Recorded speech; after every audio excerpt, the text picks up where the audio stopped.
Yo guys, so it has been a very long time. If you're looking down, your heart's feeling empty, come over laugh with us, I'm Shadow Soul 720. Ooh, so, I'm looking old, I'm looking a bit spicy, it's been a few years, and I'm here. So, we're going to be talking about a new deck that I've built, that I'm hoping I would play if I, actually had the time to play it on this occasion. This is for the Ultimate Cup 2023/2024 for Digimon. This is a deck that I just created my own design, spent like an hour or something putting it together today. Had a little bit of an idea before. So the idea with this cup is you're only allowed to use cards that, existed from basically BT14 onwards. There's a few like little promos here and there. It's better to look up a list online. It's a little bit hard to find, but it's there. Basically anything from BT14 onwards is good. The Resurgence booster is also good. Some promos, most promos, the tutorial deck. So for this deck, and ignore the green screen, it's been ages, I don't care. It's just here. I will minimize my face cam. We are working with some Veemon line stuff because Veemon's the only Digimon I ever make, and I make a lot of creative decks. So if you guys do like Veemon, its lines, creative decks, feel free to follow me, I guess, and I'll put up some more later. And let me know if you do want to see some more, because that'll motivate me to actually make it. If no one says anything, maybe I just won't. It's been a while. So, what do we have here? Whole bunch of cards. What do they mean? Well, let's kind of get into it now. So the idea, the deck, the bread and butter of this deck is basically, I really like this Veemon, right? It's cool, it's here. It can attack twice. It can unsuspend itself if it has that tamer in play. It does cost 3 to play down, to digivolve onto, which is a very hefty cost. But its all turns inheritable effect is pretty okay. It's not really going to come into play though. So the idea is with the release of Bukemon, we should be able to have more cards in play than our opponent, especially using stuff like Sojo here, Sora and Joe, which gets rid of your opponent's evolution sources. So the idea is Bukemon gives you jamming as long as you have more sources than your opponent, basically, right? Than any of their Digimon. So here's how the deck kind of works. We hatch into a Bukemon, essentially. We might get this Upamon egg. You can just play 4 of the Bukemon if you really wanted to, but I'm just running 5 eggs. Then we go into either the Veemon, or the Goemon. For this example, I'm just going to say Goemon because it's pretty good as a lead. Its inheritable effect is when this Digimon will be deleted, you may play a Goemon from under its sources, right? From under this Digimon sources. So we go into Goemon for 1, we draw a card. We go into Veemon for 3, or adversely, if we have it in hand, we play down like a Mimi, so that guaranteed next turn we're going to have 3 memory, so that we can digivolve into Veemon. Or we maybe play a Sojo if we think our opponent might just play a card without evolution sources. We could put down like another just random tamer if you want to. It's up to you. Memory boost is always pretty good. You could try playing around with the mental training boost. 2 cost to reduce your evolution by 2. But the problem with it is it looks for a blue card. We do have these Singmons over here, we do have this white Omnimon, we do have this white Tamer and Tamers. Different color Tamers. So there is a chance of a whiff, so I just prefer blue memory boost. And I think just being able to guarantee 2 memory rather than reducing evolution cost is also really nice for us. So for example, if we want to use that 2 memory to play Wave of Reliability for 2, we could. Or just evolve into maybe a Stingmon or whatever without having to feel like we need to reduce costs. But your pick. Anyway, where was that at? So we go into the Goemon, play down a Tamer maybe, and then the following turn we're either gonna do the opposite thing. So we're either gonna digivolve into Veemon for 3, or we're gonna play down one of our Tamers so we can set up the Veemon play. Preferably, Sojo's pretty good as well. And the reason for this is so that when we move it out, Veemon should have a tamer in play like this Sojo, and And even if they went first and they have more sources than, or the same amount of sources that we do, being the Buka, Goma, Vidra. Oh, well, Vidra not being as well. You know what I mean. We can attack, we can strip their sources so that we activate Bukamon's jamming, so that Vidramon can swing twice with jamming, which is just really good, really strong, I think. And then what happens next is you could just play, I don't know, if you digivolved onto, what is it, this Veemon, you could play down a Stingmon for 3, you could play down this Stingmon for 4, and then digivolve end of turn into, say, this Paildramon to stun your opponent, or to this Paildramon just to bottom deck something with 6000 DP or less. And that's pretty alright, because by having this level 5 on the board, even if it's at the end of turn and the effect isn't really doing too much, we do have the ability to digivolve into Imperialdramon Dragon Mode Ace during our opponent's turn as a counter, which will allow it to suspend itself, unsuspend itself, and then play, say, a Tamer, which is just free fun value. The Davis you could probably remove. I just put one here because I wanted to try it out.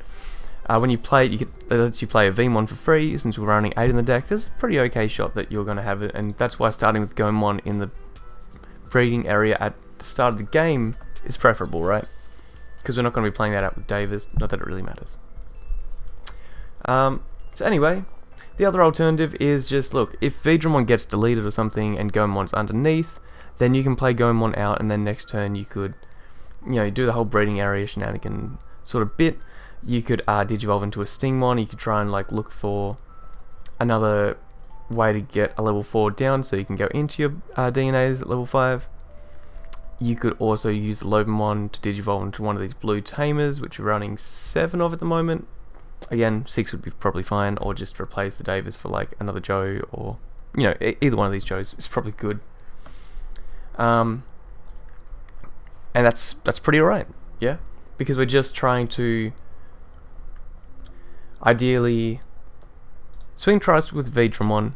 Then if we have enough memory from playing Tamers or whatever else, we can maybe go into Paildramon, swing another 2 times, so that's 4 checks in total so far. And then, I don't know, if you have more memory, you go into Ace, or you could counter on Ace on your opponent's turn, not that it's as valuable. And if you have the memory to go into this, right, so say you have 6, so you have this in the back, you bring it out, you're on 6 memory, you swing twice, you go into a Stingmon to go into a Paildramon, that puts you to 3, then you swing another 2 times, that's 4 checks you've done. Then with the last 3 memory you go into this, you could then, you know, swing with it, play out something, say the Joe, because when it gets played you get an extra memory if you trash something of your opponent's, or maybe the Davis just to play out another Veemon and, you know, maybe search a little bit, or go into this Veemon just so you can digivolve on top of it and get a cheaper DNA, or the Goemon again, like, because it's got a cool start of main phase effect, and again we can just digivolve on top of it, you know, it's not a big deal. So once you attack with the Imperialdramon and you play something out, whether it be a Tamer or another Digimon, whatever, we're then able to just go for Omnimon for game, go for Lobomon for game. You could, if you have enough memory saved up, go for Wave of Reliability to unsuspend your Digimon and attack once more for game. You're kind of getting it, right? Like, it's kind of just Imperialdramon, like the jamming version from way back, but a little bit changed up. So that's the deck. Some other cool combos with the deck. Well, I should say this Veemon, sorry, the jamming effect probably isn't going to matter at all unless you get the Bukamon discarded, trashed. It's mainly just here for the DNA Digivolve to gain in memory and maybe have that help out in some sort of way later down the line. It's also because it's free, so if you Digivolve it onto this Veemon, it might just cost you 1, and then when you DNA, you might just get 1 back, so it's almost a free, you know, evolution there. is what I'm trying to say. If there was, I would replace this if I could, but I can't. So like the Veemon from BT 2, 3, something like that, that unsuspends to level 4 or lower Digimon, that's perfectly good. Because in this deck you could, you know, go into Veemon, you could swing with the Bukemon effect, then you could go into Veemon for 1, then you could swing with Veemon, then you could just DNA into something else and like say this and swing another 2 times. You know, it's kind of the same thing as like the Digimon, but more cost effective in some ways. Other things to look at is this piercing Stingmon. So piercing is great. It means that when you go into this, now remember you have to bottom deck something if it's got 6,000 debut or less. It's not. It's mandatory. But the thing about this is the ace will suspend one of your opponent's Digimon, so you have piercing on the bottom level, so you can just swing through theirs and still check security, which is very helpful. This Zudomon, we're basically just using like an option card. I had Kakata's Breath in here, and then I thought, nah, Zudomon's basically the same thing in this deck, especially with all the Joe tamers. So we're just running this over Joe. If this gets, you know, if overflow happens, it just costs 7. It's the same as the option. It doesn't really matter, you know. So we're using it like an option. That's the whole point of it, just to have some removal. Marching Fishes here for removal. Like we could probably just switch that out for like another Zudomon if we wanted, or I don't know, we could try and find something different in the deck. Kakata's Breath you could put in here. I don't know. I'm not too up to date with all the best blue option cards. And finally, a very cool other part of the deck is, I mean, we could use Mimi to, you know, get some things out faster, but it's just the best memory setter, I think. Hokuto's here just to be a niche card, so if your opponent really plays a lot of things by effects, you could even use Imperial Dramon's effect just to play it out, or it's pretty cheap, so you could just put it down. But yeah, that one kind of just stays in the hand unless you think you need it for like some sort of counterplay. You could even just remove it from the deck if you wanted to. And this Pale Dramon, right? So I almost had my Pale Dramons at 3 and 3. Just because this one, its ability to get rid of your opponent's evolution sources is pretty powerful, and you don't have to DNA to get the top 3 trashed from all of your opponent's Digimon. The stun effect is nice. I wouldn't say super great because it's still a little bad against blockers, but it's there. But the end of attack, you gain a memory, is very cool, because we can actually attack with it because of the jamming from Bukemon. Digivolve into the Dragon Mode on our turn, granted we have 3 memory. It will unsuspend itself, then we'll attack, I don't know, the opponent or whatever. Use its effect to play out, say, this Joe, trash a source from our opponent, gain a memory, right? So it costs us 3 to go into this, we gain a memory from Joe, and then end of attack, because of, this effect, we would gain another memory. So we've basically just gained back 2 memory, which is enough for us to use Wave of Reliability to unsuspend our Imperial Dramon to attack again, to use Pale Dramon's Inheritable again, because it's not once per turn, to gain another memory. You see what I'm saying with this? So like, if you have this under the Imperial Dramon Ace, and you have, what is it, 4 memory, I want to say, at the start of turn, you could burn through 4 of these waves of reliability, because each time you unsuspend, you're getting a memory, so each one would only be costing you 1 at that point, which is really good. And it trashes 2 of your opponent's sources, which is also pretty alright. It's not bad at all. Pretty nice. So that's another way to use this deck, just to like look at this and this to gain some memory. Looking at this just to casually do what it does. Of course, using the Pale Dramon and the XV Dramon, the V Dramon, just to get extra swings in. The Lobomon here to like secure out some games, also to get us like a cheap and easy DNA on top of these blue tamers. Again, Wave Reliability, another cheap option just to get us the win. Omnimon, just another one to secure that victory again.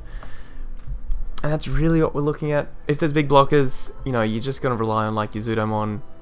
You're going to look at like your Paildramon to stun them, but not officially stop them. Marching Fish is there to stop them. You could add some more removal in this deck if you wanted to. But hopefully that's all you really need. Otherwise you just kind of overwhelm them with bodies and like using Mimi to get things from the bench out. Yeah, I don't know. There's not a huge amount. So you definitely could like just swing in another Zudomon or something, or put a Kikaida's Breath in there for like say the Tamer, or I don't know, another Paildramon. Maybe we don't need 6 in the deck since we're only running 4 level 6s, but it's there, it's here. And something that's going to come up a lot more often than you think is the Goemon probably being deleted by an effect. Oh, well, just if it would be deleted, right? So even if the card doesn't die itself, if it would be deleted, it still gets played out. So this is really helpful for, say, I think certain blockers, like Magnamon, but you can't use that in this format. But what I'm saying is it's still going to be clutch for when you lose your stack and you think you're behind, but then you realize, oh, I can just Digivolve on top of this thing with maybe the Veedramon next turn if I have 3 memory and swing twice, or I could go into a Dina evolution and then gain a memory from its effect, you know, as well as the other Veemon's effect. And that gaining of memory might be really clutch as well. So there's just little nuances here and there that will add up over time, and the point of the deck is just to swing a lot, gain memory, close out games. Also, I love Veemon, so that's also why it's here, and all 3 of our rookies really work well. Veemon with reducing costs of some of these free Digimon, as well as, you know, the top end having 2 colors, so we can draw probably 2 cards, or maybe even 3 of some of these. The Goemon just doing lots of work in the background, and the Veemon, the end of turn DNA Digivolve isn't too important, but being able to just on play draw cards is pretty nice, and you'll get that with Davis a little bit, and you could run more into that set, but you don't really have to. So yeah, I don't know, it's also more so you can benefit off these sort of like effects where you gain a memory if you're DNA. So it's really good. You could swap out some of these level 3 lines with like say the Wormmon or something. You'd have to chuck out the Veedramons, but look, you could put Veemon instead of Veedramon if you really want to go Worm. I just like Veemon a lot. Alright, and that's my deck profile list, so hopefully you guys enjoy it. Let me know what you think, and if you'd make any changes. I think it's pretty amazing, to be honest. Like, yeah, a little more removal could be good, maybe a little more consistency, maybe some more like blue memory boost, maybe I don't need as many tamers, but hey, we'll see. Alright, catch you guys. Support each other and take care, and I'll catch you all somewhere. Bye.